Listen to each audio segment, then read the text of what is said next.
किसी भी मूवी की सबसे खूबसूरत बात होती है उस मूवी का प्रेजेंटेशन। डायरेक्टर ने किस तरह से उस मूवी को प्रेजेंट करा है। रिसेंटली मैंने लापता लेडीज देखा और उस मूवी के बारे में ऐसी बहुत सी चीजें हैं जो अपने आप में बिल्कुल ही यूनिक है। अक्सर मूवीज एक स्ट्रक्चर पे बनती हैं, लाइक कहाँ से शुरू होगा, कहाँ पे खत्म होगा, कहाँ पे मिड पॉइंट होता है, कहाँ पे कौन सा प्लॉट डालना है, कहाँ पे कौन सा गाना रहेगा, कहाँ पे कौन सा सीन रहेगा। एक स्ट्रक्चर रहता है ऑलरेडी और मूवीज उस पर बनती हैं। बट लापता लेडीज के साथ ये मामला उल्टा है। जैसे लापता लेडीज का कहानी बिल्कुल ही डिफरेंट और यूनिक है और जितना उसका प्रेजेंटेशन यूनिक है उतना ही यूनिक इस मूवी का स्ट्रक्चर है। किसी भी डायरेक्टर का मूवी बनाने का तरीका होता है कि उसका स्ट्रक्चर होता है और तुमने बहुत सारे कॉमन स्ट्रक्चर पे मूवीज बनते हुए देखा होगा, बट यहीं पे लापता लेडीज अपने आप को यूनिक साबित करती है। एक डायरेक्टर अपना क्रिएटिविटी दिखाने के लिए एक क्रिएटिव तरीका चुनता है। अगर तुम ध्यान दोगे तो लापता लेडीज की स्टोरी बहुत ही सिंपल है, जिसमें दुल्हन बदल जाती है। अपने हीरो की जो दुल्हन रहती है फूल, वो दूल्हे के साथ ना आकर कोई और लड़की आ जाती है और मूवी का मेन प्लॉट यही है कि उस दुल्हन को कैसे ढूंढा जाए और जो इनके पास दुल्हन आ चुकी है इसको इसके घर तक कैसे पहुंचाया जाए। हाँ, इन तुम्हें अब तक बहुत ही मूवी सिंपल लग रहा है, बट हर एक कैरेक्टर को किस तरीके से बिल्डअप किया गया है, हर एक कैरेक्टर की अपनी एक जर्नी दिखाया गया है, उनकी स्टोरी दिखाई गई है, उनका जो बैक स्टोरी है वो दिखाया गया है। कैरेक्टर बिल्डअप बहुत ही बेहतरीन तरीके से होता है। सभी कैरेक्टर्स बिल्कुल ही न्यू थे, जिन्हें अननोन फेस भी कहा जाता है। चाहे कितनी भी घटिया परफॉर्म कर ले टाइगर श्रॉफ, लेकिन उनका नाम जो टाइगर श्रॉफ है, बस ये नाम सुनकर बहुत से लोग थिएटर चले जाते हैं। लेकिन लापता लेडीज के साथ सिनेरियो बिल्कुल ही डिफरेंट है। मूवी देखते वक्त तुम्हारा सिर्फ किसी एक कैरेक्टर के साथ कनेक्शन नहीं होता उनके परफॉर्मेंस की वजह से, बल्कि ईच एंड एवरी कैरेक्टर, जो भी छोटे से छोटे और बड़े से बड़े, सारे कैरेक्टर इंपैक्टफुल हैं और सभी कैरेक्टर्स के साथ तुम्हारी इमोशनल कनेक्शन हो जाता है। और किसी मूवी के लिए ये बहुत बड़ा टास्क होता है कि वो अपनी ऑडियंस को उसके कैरेक्टर के साथ कनेक्ट कर पाए, और लापता लेडीज इसमें माहिर है। जैसे पाप अपने पापियों को पकड़ लेता है, वैसे ही ये एक्टर अपने कैरेक्टर को पकड़ लेते हैं। बट अगर तुम सीधा और बेहतरीन परफॉर्मेंस के बाद किसी ऐसे परफॉर्मेंस को ढूंढ रहे हो जो परफॉर्मेंस तुम्हारे दिमाग के साथ खेल ले, वो भी मिलेगा ना भाऊ, रवि किशन।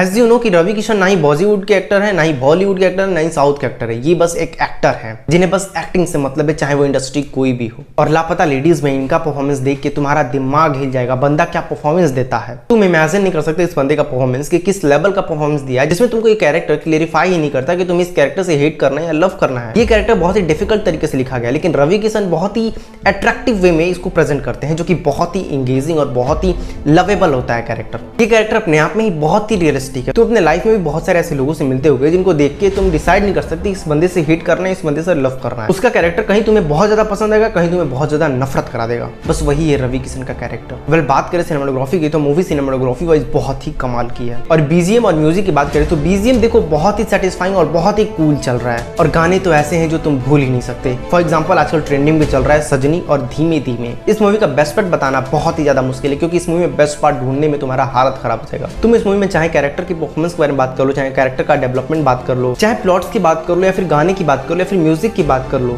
या फिर प्रेजेंटेशन की ही बात कर लो, पर तुम डिसाइड नहीं कर पाओगे किस चीज को तुम नंबर 1 का टैग दो या बेस्ट का टैग दो। देखो, मेरे अकॉर्डिंग ये मूवी केवल इस साल की सबसे बेस्ट मूवी नहीं है। अब तक पिछले 7-8 सालों से जो मूवीज का कल्चर आया है और जो मूवीज आई जा रही हैं, मैं उन सब में इसको बेस्ट कंसिडर करूंगा। अब क्योंकि मास ऑडियंस आजकल बहुत ज्यादा है, मास मसाला मूवीज लोगों को बहुत ज्यादा पसंद आई और लापता लेडीज जैसी कल्ट क्लासिक मूवी को लोग मिस कर दे रहे हैं या उसको उतनी तारीफ नहीं दे रहे जितना वो डिजर्व करता है। लोग मूवीज को मूवीज की तरह ना देख के मूवीज को जॉनरा में बांट रहे हैं। चाहे वो किसी भी जॉनर का हो, बेस्ट तो बेस्ट होता है और बेस्ट को उतना उसका तारीफ मिलना चाहिए। मैंने डायरेक्टर साहिबा का कुछ एक इंटरव्यू भी देखा, जिससे कंफर्म होता हूं मैं कि इस मूवी को कम से कम 4 से 5 सालों से बनाया जा रहा है। और तुम सोच सकते हो कि किसी भी मूवी के लिए इतना डेडिकेशन, चाहे वो एक्टर्स हो गए, चाहे क्रू हो गए, चाहे कास्ट हो गए, चाहे फिर डायरेक्टर हो गए, या फिर प्रोडक्शन हाउस खुद क्यों नहीं हो गया, इतना पेशेंस के बाद एक ऐसी मूवी बना देते हैं ये लोग जो पिछले 8-10 सालों में एक बार भी नहीं बनी है। आई होप तुम सबने इस मूवी को देखा ही होगा, एंड नहीं देखा तो प्लीज प्लीज प्लीज जाके इस मूवी को देख लो। अगर तुम सच में सिनेमा लवर हो और तुम्हें सच में ऐसा लगता है कि नहीं मूवीज आजकल इंडिया में बन नहीं रही अच्छी। हाँ, अगर तुम मास मसाला टाइप मूवी ढूंढ रहे हो तो ये मास मसाला टाइप मूवी नहीं है, बट ये बेस्ट मूवी है और बेस्ट होता है।